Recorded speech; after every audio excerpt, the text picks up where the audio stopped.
Hai guys, Assalamualaikum warahmatullahi wabarakatuh. Jumpa lagi dengan saya Hardian dari jurusan Agribisnis Fakultas Pertanian Universitas Haloleo Angkatan 2017.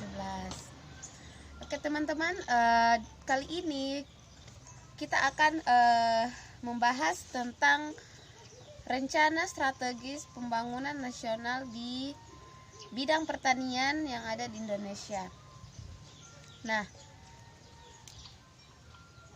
guys, sekarang pertanian itu mempunyai peranan penting dalam kehidupan manusia karena pertanian itu berfungsi sebagai penyedia pangan untuk kita, pakan untuk ternak, dan bioenergi. Nah, peran pertanian ini sangat strategis dalam mendukung perekonomian nasional, terutama mewujudkan ketahanan pangan, peningkatan daya saing, kemudian penyerapan tenaga kerja, dan penanggulangan kemiskinan. Selain itu, mendorong pertumbuhan agroindustri dari hilir dan memicu ekspor komoditas pertanian untuk meningkatkan devisa negara.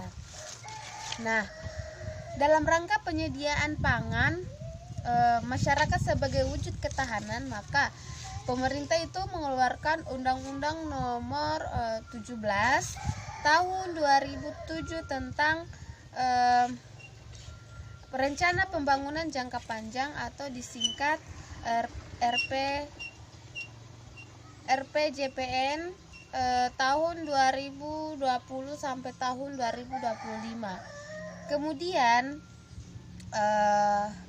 dikeluarkannya lagi Peraturan Presiden Nomor 18 Tahun 2020 tentang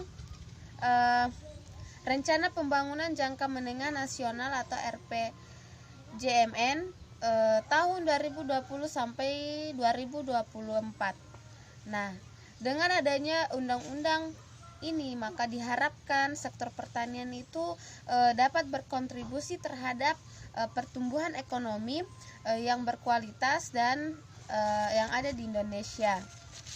Nah, bagaimana caranya kita mewujudkan hal tersebut? Nah, ada beberapa strategi pembangunan pertanian di Indonesia.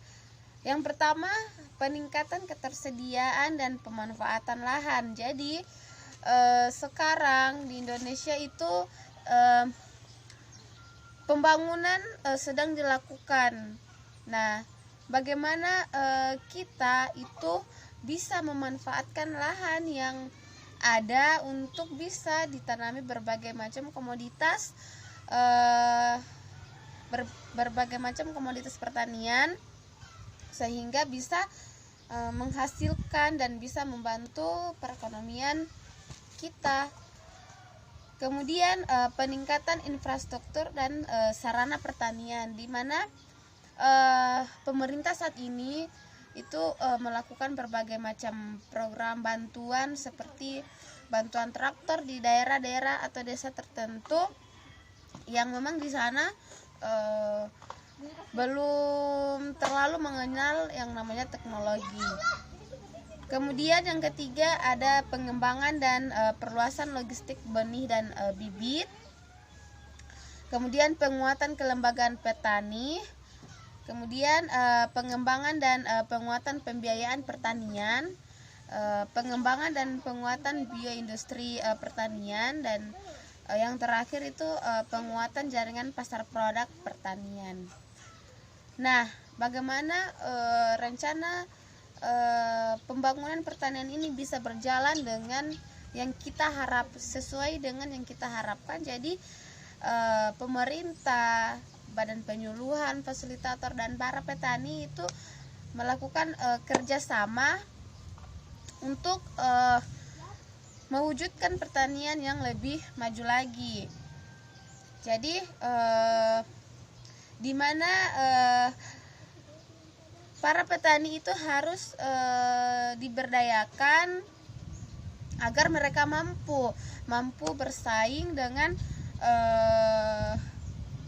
dunia pasar yang memang saat ini kita sering melakukan impor barang dari luar negeri.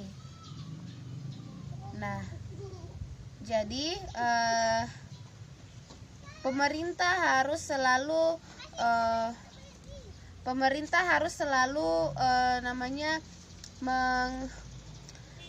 mengkoordinir dan mengawasi jalannya sistem pertanian ini agar lebih baik lagi.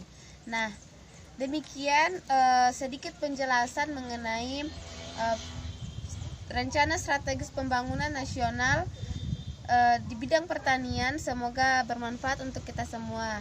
Akhir kata saya ucapkan Assalamualaikum warahmatullahi wabarakatuh. See you next time.